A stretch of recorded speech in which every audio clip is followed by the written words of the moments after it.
Hello everyone, welcome to the video lecture on Unix programming. I am Professor Bharti Kale, Assistant Professor in Department of Computer Science and Engineering, AITM. Today we will discuss about some of the Unix commands. So whenever we are going to type any command on the Unix terminal, the shell will execute those commands.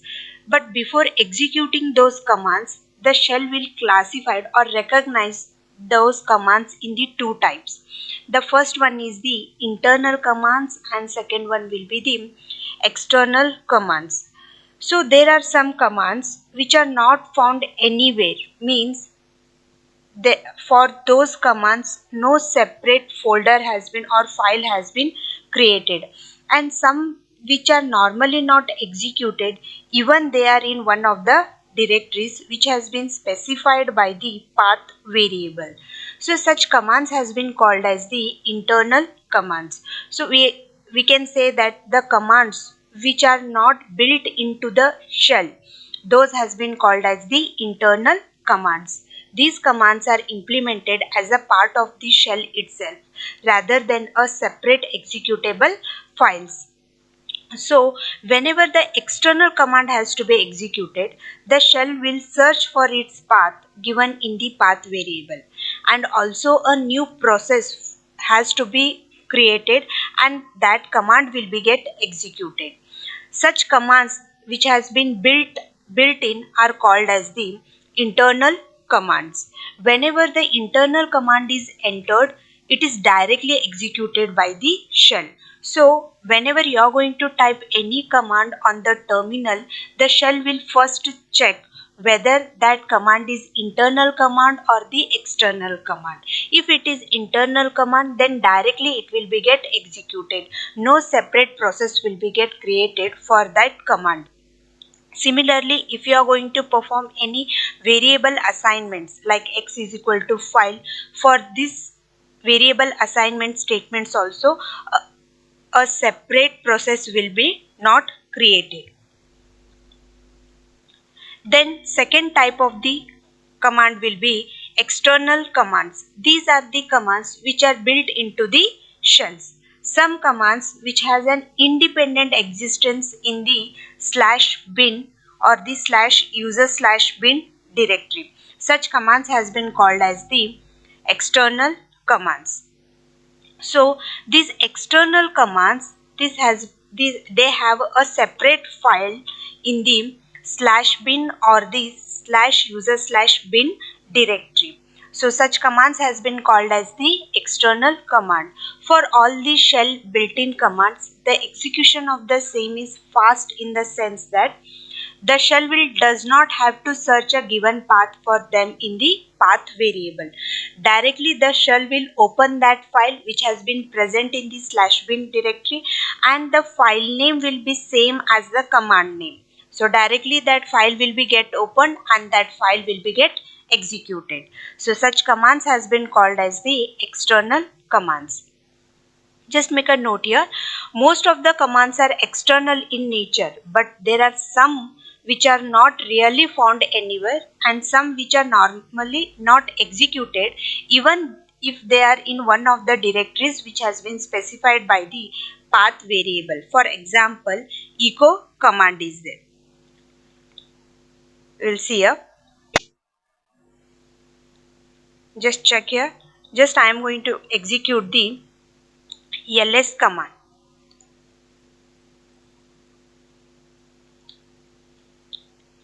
ls command I am going to execute. We know that ls command, it will be used for listing the files in the current folder. These all files are there. So I will check whether ls is the internal command or the external command. So just see here what I have told. The external commands, they are going to have a separate file in the /bin directory, right? So just enter into the /bin directory.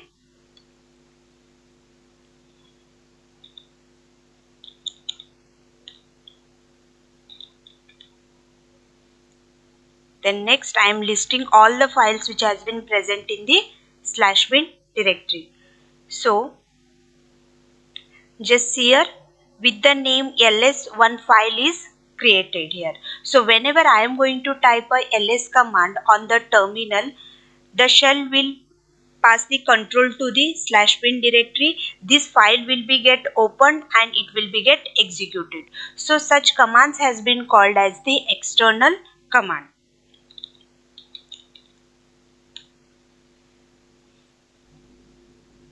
We have a command like echo command is there, right?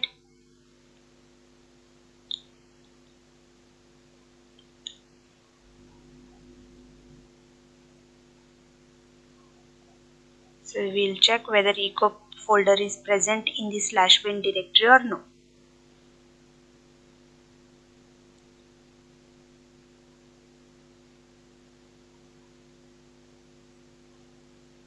See here, even the echo file has been present in the folder.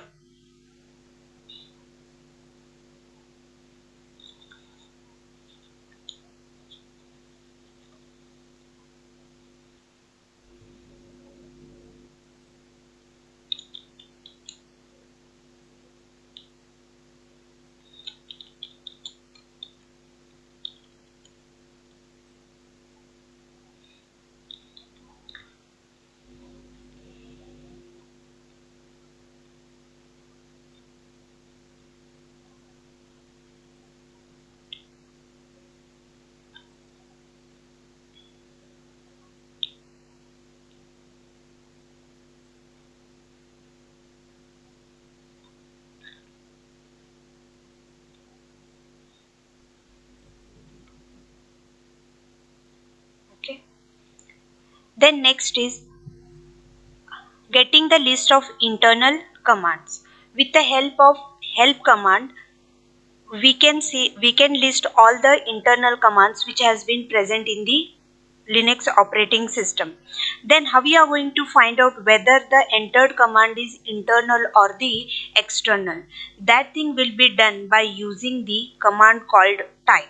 So by using the type command, and for this type command you have to pass the command as a argument, and you have to check whether that command is internal command or the external command. So just see in the example, in the first example what we have done here, type of cat. So output we are going to get there, cat is the /bin/cat, means here the cat command, it have the folder with the name cat, and that file is present in the /bin/cat. Okay, then the next is cd command. So just I am going to type the type cd, as cd is a built-in shell built-in command, that is internal command. It is going to display the statement as cd is a shell built-in. Okay, then use of the internal commands even in the addition statements also.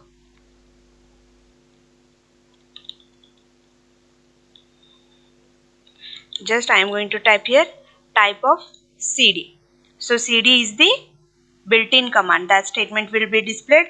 Then type of cat command, it is going to say that cat is the hashed and it is present at the /user/bin/cat directory there. Even type ls is there. If I am going to type ls, then even it is going to show that where that ls file has been present. Remove directory. So I am checking whether rmdir command is the internal command or the external command. If it is an external command, means directly the path will be given. If it is an internal command, it is going to give the statement that that command is the shell built-in. Then next,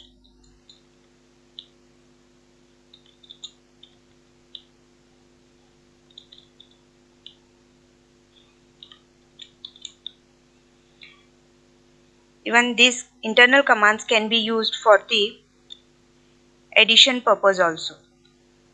So just I am going to say a is equal to 10, b is equal to 20, then c is equal to a plus b. Echo c is there.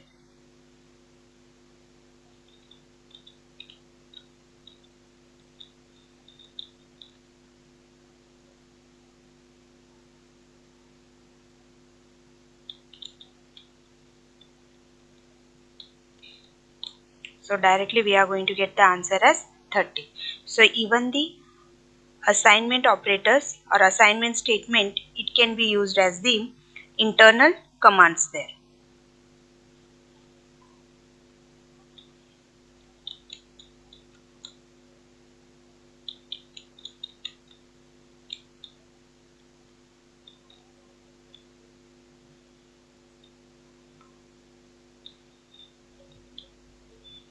Then next is root logging. So root is a user which it's a conventional name of the user who has all the rights or the permission on the system. The root user can do many things on the ordinary user cannot do, such as changing the ownership of a files, mounting a disk, formatting and restarting a new file system, starting and stopping the services, and binding to a port numbers which are below 1024 and the more activities. In the Linux operating system, how we are going to log in as the super user? Two ways are there. The first one is by using the su command, and another one is by using the sudo, that is sudo command, where the su command run a command which will substitute user and the group id in the Linux, where the sudo command, it will execute the command as another user on the Linux there. So su command, the syntax will be the su, then the hyphen will be there, and the username you have to give. If it is invoked without the username, su command defaults to become the super user. The user will be prompted for a password if it is appropriate. So to log in as a root user, type the following command, that is su, and here I am just specifying the hyphen without any username. So it is going to prompt me the password. So here I have to enter the password which I have given it for my super user admin login. Then just here, whenever you are changing from user to the admin login, this prompt will be changed from $sign to this hash will be changed. So once it has been logged in, your prompt should change from dollar to the hash there. So whenever there will be the hash, means you are the super user. Thank you.